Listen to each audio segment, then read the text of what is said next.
Welcome back, and it's time now for business, and Tom Burgess-Watson from our business desk has joined me. Good evening. We're going to start with news from Portugal, Tom. We are indeed all eyes on Portugal at this Wednesday evening. This is the Parliament votes for a fourth set of austerity measures in less than a year. The Prime Minister, José Sócrates, had been hoping the measures would keep the need for a financial bailout at bay. Well, let's get the latest now from Portugal. Filipe Garcia joins us. He's economist for the Portuguese financial advisors IMF. Filipe, talk us through what's likely to pan out during the course of the evening. Hello, good afternoon. Well, today the Portuguese Parliament is now rejecting the austerity political measures proposed by the government, and that would start a political crisis in the country. A political crisis that is never helpful in a financial crisis context. But still, we think that this is unlikely to have a devastating impact on the Portuguese economy. First of all, because this is actually an expected political crisis. Everybody saw it coming. So there is no surprise in what is happening. And we think this is not having a devastating impact, because there is now a broader consensus in Europe about the need of bailing out Portugal, and everybody is now expecting it. So we think this is something relevant in terms of political crisis, but at this point it's more important for Portugal what is discussed at an European level rather than the political events in Portugal. Okay, Filipe, just to clarify then, it's looking increasingly likely that Portugal is going to be following in Greece and Ireland's footsteps. Is that right? Yes, actually, since Ireland was intervened, we felt that it was very likely that Portugal would be next.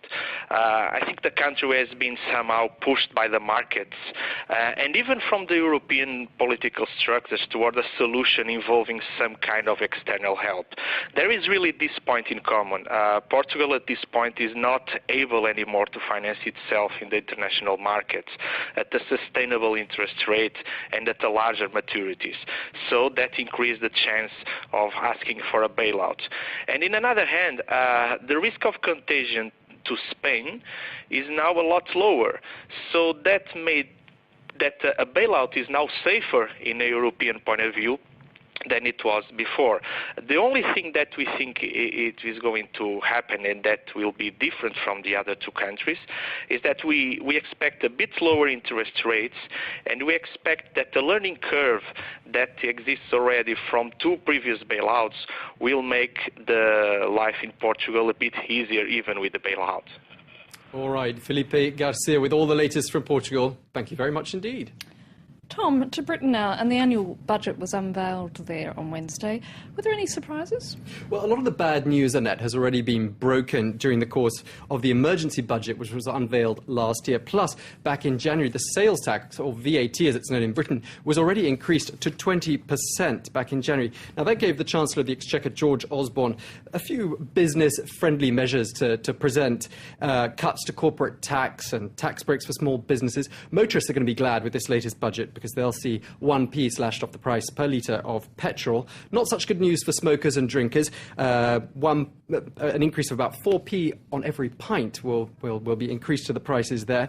Osborne ignoring calls to reduce the size of the deep spending cuts. Well, the Conservative-led coalition is trying to slash the largest ever public deficit in the country. The trade unions, of course, are very concerned by those cuts, but it seems the British business community is welcoming that budget unveil. Let's take a listen. I think there's a lot in there. I think the early announcement of the decision to cut corporation tax by more than had been planned and continue those reductions. I think at the end, the announcement on the cut in fuel duty, and in between a whole host of announcements to get small businesses moving, less regulation, more incentives to invest in business, more incentives to invest in manufacturing. I think were all good decisions. And how have the markets in Europe responded to all this? Well, those pro-business measures announced in the budget in the UK got a warm welcome in London. Let's have a look at the figures. FTSE up just over 0.5%, the CAC 40 up about the same, and the DAX in Frankfurt up 1/3%. Investors are very hesitant at the moment. They're keeping an eye on the fast-moving events in the Middle East and in Japan. Stocks in Lisbon, incidentally, ended the day nearly 1% lower ahead of that vote in the Parliament. And sticking with the markets, after almost 2 months, the Cairo stock market reopened for business today, I understand. And how did it do on their first day? Well, the session began with confetti being hurled across the trading floor to mark the long-awaited resumption of business. But the festive spirit was short-lived. Within seconds of opening, trade was suspended after an intense sell-off. The market reopened half an hour later, but the benchmark EGX 30 lost in its first trading session since January the 27th, nearly 9%.